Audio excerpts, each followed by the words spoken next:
Hey, good morning, everybody. This is John Paul Mendoza, Dr. Speed Selling. It may not be morning where you're at, but it is for me. This is the Raging Verbalist number 282. For those who are keeping track, hopefully you are. And if you've been here a long time, great. If you're new, welcome. I talk about topics that enrage me or interest me, and then I go through them. Don't drift off too much into politics, but every once in a while, you never know. But today is kind of a very special day in history for those of you who are not quite up on this. And today we're going to be remembering D-Day, which was 81 years today. In fact, as I sit here in my time zone, it's already been going on for a while and 81 years ago. So, uh, if those aren't really familiar with the D-Day invasion of Western Europe on the Normandy beaches, it was designed, or the objective was to really establish a foothold in the Western Front and therefore divert Nazi German capability from the east to take some pressure off of the Russian Soviet front. And it was also the beginning of the end of the Nazi control of Western Europe. And that was a big part of it.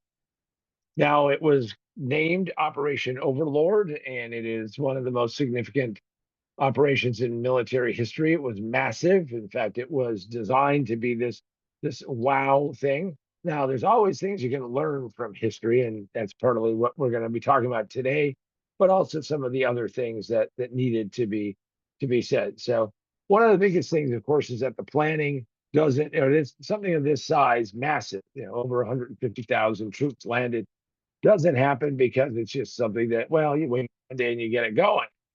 What you do is you have to have some serious planning.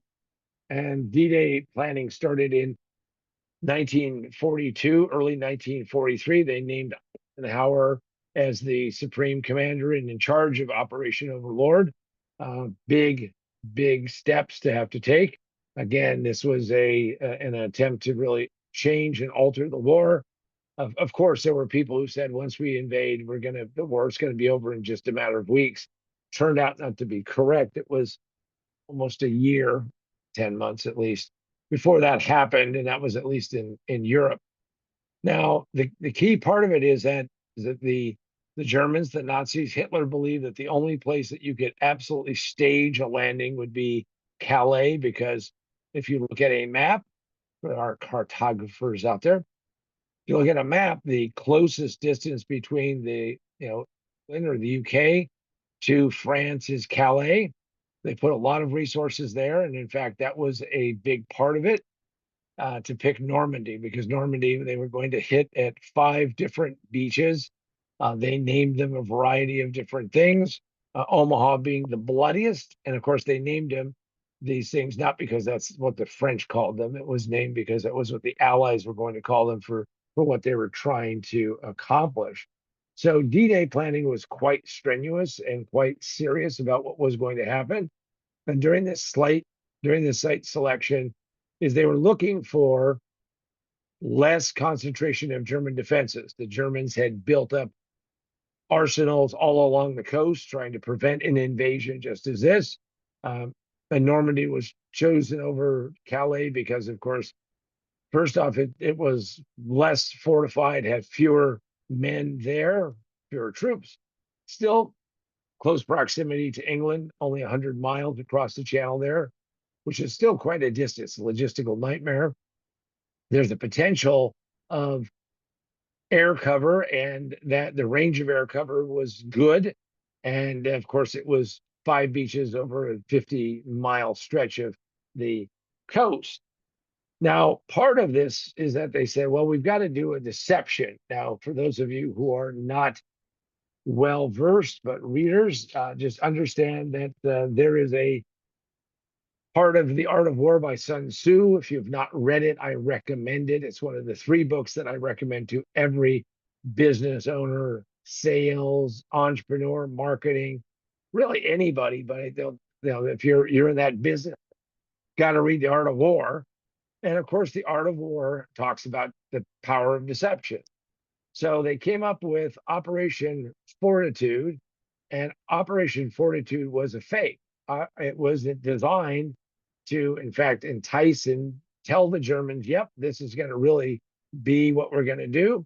And of course, the description of that is, and the deception planning was that we are going to go after Calais, reinforcing what Hitler and the German high command, that's the real invasion is going to be there. It's the narrowest part of the channel. That's what they're going to do. They're going to go through and they're going to make that happen. And by doing that, the Germans fortified that. But, Operation Fortitude was convincing a real deal. He put General George Patton in charge of it. The Germans held Patton in the highest regard as being the best general of the Allies, a real fighter, a real, driving guy. And they created a fake army group, and it was called the First U.S. Army Group, or FUSAG, which of course is FUSAG. For those of you who can figure that out, it was a little FU, if you will. And they stationed him in southeast England, and they actually went out and built some dummy equipment. In fact, they used inflatable tanks, wooden aircraft, fake landing craft, and vehicles to mimic a real army buildup. And they sold it hard and they sold it well. Now Patton really wanted to be in the fight, but this was a very important aspect of it. They even tossed in, radio communications to show, chatter and logistical transmissions using, networks to create a constant traffic of the FUSAGs. The FUSAGs were there. The British ran double agents, and it was Agent Garbo who fed false intel to Germans, confirming, yes, Calais is the invasion site. And then they controlled some leaks because they planted fake information through diplomatic channels to resistance groups, and even resistance groups didn't know that this was a fake. And then they had false recon flights, so they did the whole shooting match, going over Calais, flying over Calais, and doing that. And to me, it was a brilliant example of how you use the art of war, the art of deception to your best laid plans, and putting that in, or your best deception, if you will. Now, the training and logistics of the actual invasion were quite extensive. And they started building up the number of people. No one knew. It was a very carefully guarded secret about the real location, what was going to happen. They didn't want to tell even the rank and file anything, because they knew if they told them that, they'd be out in the bars, they would be somewhere carousing, as soldiers may do, and that would be a problem. So they laid it out as tight and as good as they possibly could. And by doing that, they really did pull something off. Now that gets to what was the original D-Day. Now, for those who don't know these expressions, there wasn't just a single ever in a war.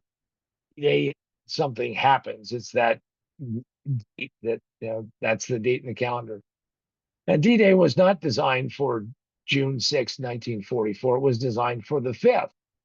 And they tried to pick it because, of course, they're looking for a gap in the weather, and they want the weather to be really nice. Again, you're going across 100 miles of English Channel, small boats. I mean, you're out there going out there, and some big stuff, of course, big maybe, and away you go. But bad weather came along, and that bad weather said we can't go on June the 5th, which, of course, if you've been building this up since 42, 43, that's got to be gut wrenching to have that happen. I know I've been going to business meetings and had the snow hit and I couldn't make it, and just I mean, that's nothing compared to what happened in that day in France.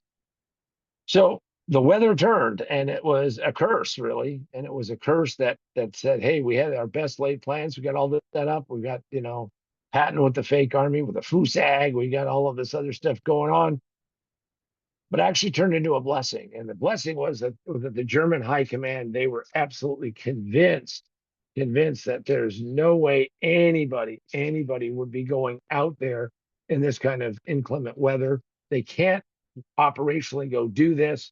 It's not going to work. Even the Allies are not so bold as to try this. The weather is terrible in the Channel. It's not going to happen. But of course, there was a break in it, and the break happened on the early morning of June the 6th. And Eisenhower's famous quote, pretty pretty small. You know, I mean, you think about all these quotes where people ramble and ramble, but he said, okay, let's go for 15 a.m. Said, okay, we're going to go make that happen. But Eisenhower was such a, well, he was such a prepared guy. Actually, had prepared a failure memo or failure letter that he would send out. And it said, our landings in the Cherbourg, I can't, I'm probably screwing it up. He speaks French better than I would. Area have failed to gain a satisfactory foothold, and I have withdrawn the troops. My decision to attack at this time and place was based upon the best information available. The troops, the air, and the navy did all that bravery and devotion to duty could do. If any blame or fault attaches to this attempt, it is mine alone. This is why he ends up becoming president for 2 terms in my mind. I mean, if you want to see what leadership is, that's leadership. He, by the way, dated it July the 5th, 1944, under a little stress, I would say. So that was a serious situation. So well, the invasion was pretty intense. You know, first off, 5 beaches, 156,000 Allied forces. We have, you know, many Germans that are there. And what happens is, of course, that it takes hours to get this done, wave after wave. They landed, I mean, landing 156,000 men, amphibious invasion, never been done before, never been attempted, has never been done since. Only 50,000 Germans protecting Normandy. And when Hitler and his generals heard this, they believed that this was the deception. They were convinced that the Allies had, okay, they had sprung the trap, but this was the deception, that they were going to land there and that they were going to do that. And that was going to, of course, put them at risk. So they believed that, no one is going to do this in this kind of situation. And in fact, Hitler believed and reinforced that we should make sure that Calais is protected, because that was the mindset. And in fact, that gets us to, the aftermath. First off, it was hard for Hitler and the German high command and the army to accept it, even days after the invasion, and for weeks, meaning that they were expecting the real invasion. That was a fake. They sent all those guys over, but that was a fake. And the second real invasion would happen, of course, in Calais. So he didn't send troops, and that strategic delay prevented reinforcements from reaching Normandy.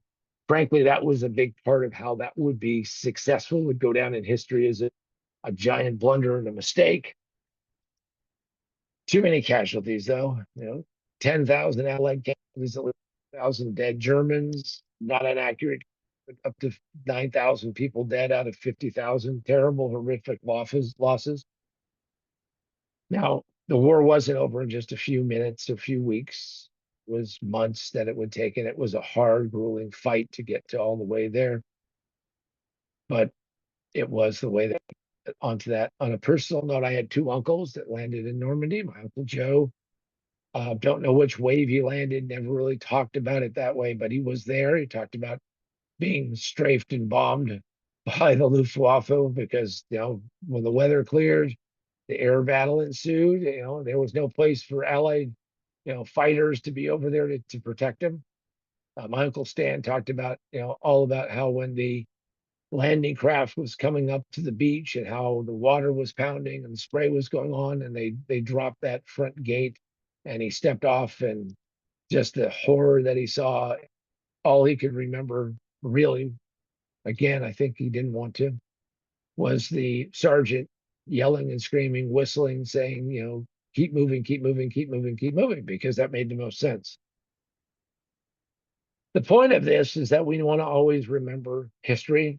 I know that, Bacon said, those who don't learn from history will regret and live to repeat it. I don't know if we're going to ever repeat that again. I believe that history is important in many ways, that we remember these things because these events shape our world that we live in today. There are still thousands of crosses on Normandy for those who sacrificed.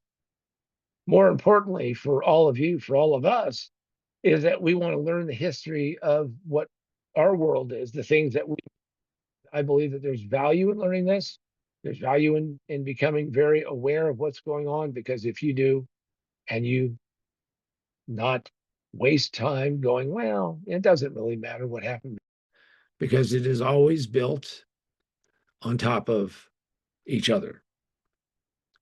And with that, this is John Paul Mendoza, Doctor of Speed Selling, and this has been Raging Verbalist number 282, in remembrance of those brave and those significant men and women and everyone in the service that did this, and all the allies who worked to liberate Europe at a time when it looked like that was not going to happen.